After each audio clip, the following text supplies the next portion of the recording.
Hello అండి. ఒక మంచి విక్రమ బేతాళ కథను విందాం. ఒకప్పుడు విజయపురం అనే పట్టణంలో సోమదత్తుడు అనే ఒక బ్రాహ్మణుడు ఉండేవాడు. అతడికి లలిత అని ఒక్కగానొక్క కూతురు ఉండేది. లలిత ఎంతో అందమైన పిల్ల. సోమదత్తుడి చెల్లెలి కొడుకు వినయుడు. సోమదత్తుడి చెల్లెలు తన చివరి క్షణంలో వినయుణ్ణి తన అన్న చేతిలో పెట్టి, అన్నయ్య, నా కొడుకును నువ్వే పెంచి పెద్ద చేయాలి, తరువాత లలితకిచ్చి పెళ్లి చెయ్యాలి అని చెప్పి కళ్ళు మూస్తుంది. అప్పట్నుంచి వినయుడు సోమదత్తుడి ఇంట్లోనే పెరగసాగాడు. వినయుడు పెద్దవాడు అవుతున్న కొద్దీ చదువు సంధ్యలపై ఆసక్తి లేకుండా మొద్దుగా తయారయ్యాడు. రోజు రోజుకు సోమరిపోతూ కాసాగాడు. ఇలాంటి వాణ్ణి తన కూతురికి ఎలా ఇచ్చి పెళ్లి చెయ్యాలా అని బాధపడ్డాడు సోమదత్తుడు. కానీ చెల్లెలికిచ్చిన మాట నిలబెట్టుకోవాలి. ఇలా ఆలోచించిన సోమదత్తుడు తన అల్లుణ్ణి కాశీరాజ్యంలో ఉన్న తన స్నేహితుడి వద్దకు పంపాలని నిర్ణయించుకున్నాడు. కాశీరాజ్యంలో సోమదత్తుడి స్నేహితుడు శివశర్మ ఉన్నాడు. అతడు గొప్ప పండితుడు. అతడికి ఒక లేఖ రాసి దానిని వినయుడికిచ్చి పంపించాడు. ఆ లేఖలో తన మేనల్లుడికి చదువు సంధ్యలు నేర్పించి ప్రయోజకుడిగా చేసి పంపమని రాశాడు. కాశీరాజ్యానికి చేరుకున్న వినయుడు కొన్ని రోజుల్లోనే గురువు శివశర్మ వద్ద శిక్షణను పొంది వినయం, విధేయత, లోకజ్ఞానం సంపాదించుకుని మంచి ప్రయోజకుడు అయ్యాడు. శివశర్మ వద్దే విద్యాభ్యాసం నేర్చుకుంటున్న గుణనిధితో వినయుడికి మంచి స్నేహం ఏర్పడుతుంది. ఇద్దరు కలిసి అభ్యసించి కలిసి అన్ని పనులు చేసేవారు.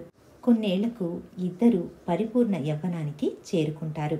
ఒకరోజు వినయుడు గురువు దగ్గర అనుమతి పొంది తన మేనమామ ఊరికి బయలుదేరుతాడు. తనతో పాటు గుణనిధిని కూడా తీసుకుని వెళతాడు. ఇద్దరు విజయపురం చేరుకుంటారు. కానీ అక్కడికి చేరుకున్నాక తన మేనమామ ఇంటిని కనుక్కోలేకపోతాడు వినయుడు. ముందు చిన్న చిన్న ఇళ్లు ఉన్న చోట ఇప్పుడు పెద్ద పెద్ద భవనాలు వెలిశాయి. మారిన పరిస్థితులను తన స్నేహితుడికి వివరిస్తున్నాడు వినయుడు. అలా ఇద్దరు నడిచి వెళ్తూ ఉండగా ఒక భవనం నుంచి ఒక అమ్మాయి రావటం చూశాడు గుణనిధి.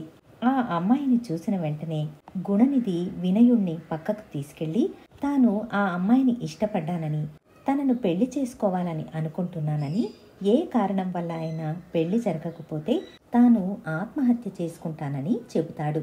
ఆ అమ్మాయి వినయుడి మేనమామ కూతురైన లలిత. లలితను వినయుడు గుర్తుపట్టాడు.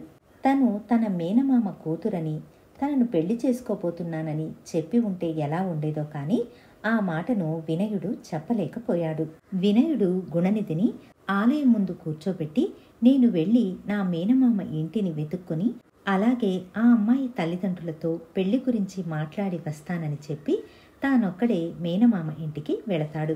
చాలా రోజుల తర్వాత వచ్చిన వినయుణ్ణి చూసి అత్తమామలు ఎంతో సంతోషిస్తారు. లలిత కూడా ఎంతో ఆనందిస్తుంది. వినయుడు ఆ ముగ్గురిని ఒక గదిలోకి తీసుకెళ్లి జరిగిందంతా చెప్పి, మీరు ఎలాగైనా ఈ పెళ్లికి ఒప్పుకోవాలని, ఈ విషయాన్ని నిర్లక్ష్యం చేస్తే నా మిత్రుడు ఆత్మహత్య చేసుకుంటాడని, మనకు బ్రహ్మహత్య పాతకం చుట్టుకుంటుందని, లలితను గుణనిధికిచ్చి పెళ్లి చేయమని వేడుకుంటాడు. గుణనిధి కూడా ఎంతో మంచివాడని, తనకన్నా విద్యలో మేటివాడని ఎన్నో విధాలుగా వాళ్లకు నచ్చచెప్పి చివరకు ఈ పెళ్లికి ఒప్పిస్తాడు. తరువాత గుణనిధి వద్దకు వచ్చి, మిత్రమా, నేను ఆ అమ్మాయి తల్లిదండ్రులతో మాట్లాడాను. వాళ్ళు ఈ పెళ్లికి ఒప్పుకున్నారు. నిన్ను చూడాలని ఉత్సాహపడుతున్నారు. వెళదాంరా అని అంటాడు. గుణనిధి ఎంతో ఉత్సాహంగా, ఆనందంగా వినయుడి వెంట బయలుదేరుతాడు. సోమదత్తుడు గుణనిధిని గమనించాడు. లలిత కూడా గుణనిధిని గమనించింది. అతడి రూపురేఖలు, వినయాన్ని చూసి లలితకు వెంటనే ఒక ఆలోచన వచ్చింది. తాను గుణనిధితో కొంచెం మాట్లాడాలని అంటుంది. అందరూ ఒప్పుకోగా వాళ్ళిద్దరూ ఒక గదిలోనికి వెళతారు. కాసేపటికి ఇద్దరు నవ్వుకుంటూ బయటికి వస్తారు. బయటికి వచ్చిన గుణనిధి వినయుణ్ణి చూసి, మిత్రమా, నాకు లలిత ద్వారా అన్ని విషయాలు తెలిసింది. ఇప్పుడు నాకు లలిత చెల్లెలితో సమానం. నా చెల్లెలు నిన్ను పెళ్లాడాలని అనుకుంటోంది. నా చెల్లెలికి నీకంటే విద్యావంతుడు, గుణవంతుడు ఎక్కడ దొరుకుతాడు? కాబట్టి మీ ఇద్దరికీ నా చేతుల ద్వారా పెళ్లి చేయాలని అనుకుంటున్నాను, కాదనకు అని అంటాడు.